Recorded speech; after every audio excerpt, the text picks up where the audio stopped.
கடைசி மாடு, இந்த சுற்று கடைசி மாடு. இந்த சுற்றினுடைய கடைசி மாடு. கடைசி மாடு. அடுத்த சுற்று வீரர்கள் தயார் நிலையில் இருக்குமாறு கேட்டுக்கொள்கிறேன்.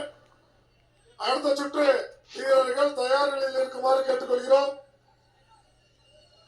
ஒரு ஆள் பிடிப்பா. இந்த சுற்று மாடு கரெக்டா நீங்க மாடு வெளியே கூட்டு